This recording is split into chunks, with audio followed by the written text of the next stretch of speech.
Hi, എല്ലാവർക്കും നമസ്കാരം. അപ്പോൾ എൻ്റെ പുതിയൊരു വീഡിയോയിലേക്ക് എല്ലാവർക്കും സ്വാഗതം. ഞാൻ ഇന്ന് പറയുന്ന കാര്യങ്ങൾ നിങ്ങളെല്ലാവരും ശ്രദ്ധിച്ച് കേൾക്കുക. കാരണം വേറൊന്നും കൊണ്ടല്ല, എനിക്കെതിരെ എനിക്കെതിരെ വളരെ മോശമായിട്ട് ആത്മഹത്യാ ഭീഷണി അടക്കം ജസ്ന സലീം എന്ന വ്യക്തി പറഞ്ഞിട്ടുണ്ട്. ഞാനും എൻ്റെ മക്കൾക്കും എന്തെങ്കിലും ഒന്ന് സംഭവിച്ചിട്ടുണ്ടെങ്കിൽ അതിന് ഉത്തരവാദി ജസ്ന സലീം മാത്രമായിരിക്കും. കാരണം വേറൊന്നും കൊണ്ടല്ല, അത്രയധികം ഇവൾ വേദനിപ്പിച്ചിട്ടുണ്ട് എൻ്റെ മക്കൾ സ്കൂളിൽ പോകുന്നൊരു മക്കളാണ്.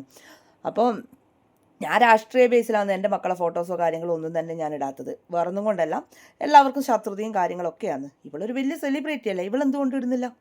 ഇവൾ തലമറച്ചിട്ടും ഇതാക്കിയിട്ടും ഒക്കെയാണല്ലോ ഇടുന്നത്. നിനക്കിനി എൻ്റെ മക്കളെ കാണുന്നുണ്ടെങ്കിൽ നീ എൻ്റെ വീട്ടിലേക്ക് വാ, ഞാൻ നിനക്ക് കാണിച്ചു തരാം. എൻ്റെ മക്കളെ നിനക്ക് കാണുന്നുണ്ടെങ്കിൽ നീ എൻ്റെ വീട്ടിലേക്ക് വാ, അന്നേരം ഞാൻ എൻ്റെ മക്കളെ ഞാൻ പരിചയപ്പെടുത്തി തരാം. ഞാനും വെല്ലുവിളിക്കുകയാണ്, നിനക്ക് ധൈര്യത്തോട് എൻ്റെ പാലക്കൽ തറവാട്ടിലേക്ക് സ്വാഗതം. അങ്ങനെ വരാൻ പറ്റുമോടി നിനക്ക്? എന്നാ വാ, ഞാൻ നിനക്ക് മക്കളെ, എൻ്റെ അമ്മേനെയും മക്കളെയും ഒക്കെ ഞാൻ പരിചയപ്പെടുത്തി തരാം. പിന്നെ നിൻ്റെ 7 പവൻ്റെ മാല അതെനിക്ക് വേണ്ട. കാരണം എന്തുകൊണ്ടാണെന്നറിയാമോ? ശൂലം പിടിച്ചൊരു ജന്മമാണ് നീ. കാരണം വേറൊന്നും കൊണ്ടല്ല, ആ മാലയിലും ഉണ്ട് കളവ്. ആ മാല എങ്ങനെ ഉണ്ടായി എന്നുള്ളത് അതും കളവാണ്. അങ്ങനെയുള്ള ആൾക്കാരെ കയ്യിൽ നിന്ന് വാങ്ങിയാൽ നമ്മൾ നശിച്ചു പോകും. അതുകൊണ്ട് അത് വേണ്ടട്ടാ. നമസ്കാരം. ഞാൻ ഇല്ലായ്മയിൽ നിന്ന് വളർന്നതാണ്. ഇപ്പം എനിക്ക് നല്ല അടിപൊളിയായിട്ടുള്ളൊരു ജീവിതമാണ്. അപ്പോൾ ആ ഇല്ലായ്മയിൽ നിന്നും വളർന്നിട്ട് ഞാൻ അതേ രീതിയിൽ തന്നെയാണ് നിൽക്കുന്നത്. ഇങ്ങനെ ഉള്ള ആൾക്കാരോടും ഇല്ലാത്തവനോടും ഒരേ രീതിയിലാണ് ഞാൻ. ആൾക്കാരെ ആരെയും കുത്തി നോവിക്കാറില്ല. ഇന്ന് നിനക്കിതില്ല, അല്ലെ എനിക്കതില്ല, അല്ലെ നിൻ്റെ അമ്മക്കതില്ല എന്നൊക്കെ പറഞ്ഞിട്ട്. എനിക്കറിയാം അതാണ് സംസ്കാരം എന്നുള്ളത്. നിനക്കതുണ്ടോ ഇല്ലയോ എന്നുള്ളത് നീ ഒന്ന് ആലോചിക്കുക. നിനക്ക് തീരെ ഇല്ലാത്ത കാര്യം അതാണെന്നാണ് എൻ്റെ ഒരു അഭിപ്രായം. കാരണം ഞാൻ പലപ്പോഴായിട്ട് ശ്രദ്ധിച്ചൊരു കാര്യം എന്ന് പറഞ്ഞു കഴിഞ്ഞാൽ, കുട്ടികൾ ഉണ്ടാവുന്നതും ഇല്ലാത്തതുമായിട്ടുള്ള പല പ്രശ്നങ്ങളും ഒരുപാട് ആൾക്കാർക്ക് ഉണ്ടാവും, അല്ലേ?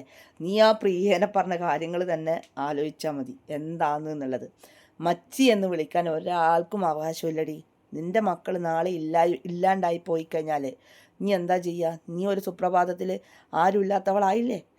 അതുകൊണ്ട് അങ്ങനത്തെ വായിലെ വർത്താനൊന്നും പറയാൻ പാടില്ല. കാരണം ദൈവം എന്ന മഹാവലിയൊരു ദൈവം എന്ന് പറഞ്ഞാൽ പ്രകൃതിയാണ്. ആ പ്രകൃതിയിൽ സംഭവിക്കുന്ന കാര്യങ്ങളൊക്കെ അത് പെട്ടെന്ന് ഒരാളെ ക്ഷാമം എന്ന് പറഞ്ഞാൽ അത് പെട്ടെന്ന് നിൽക്കുന്ന സംഭവങ്ങളാണ്. അത് ഏത് സമയം വേണ്ടിക്കലും നിന്നെ തേടിയെത്താം. നീ അത്രയും ആൾക്കാരെ വെറുപ്പിച്ചു കൊണ്ടിരിക്കുകയാണ്. അവരുടെയൊക്കെ ശാപം നിന്നെ പിന്നാലെ വയ്യാലെ ഉണ്ടാവും എന്നുള്ളത് ഇപ്പം മുതലല്ല, 2006 മുതലുള്ള കാര്യങ്ങൾ. ഒന്ന് ആലോചിച്ച് നോക്കുക. നീ ചെയ്ത കാര്യങ്ങളും നീ ചെയ്യാനിരിക്കുന്ന കാര്യങ്ങളും നീ എത്രയാളെ ഭീഷണിപ്പെടുത്തി എന്ന കാര്യങ്ങളും. Okay, bye bye.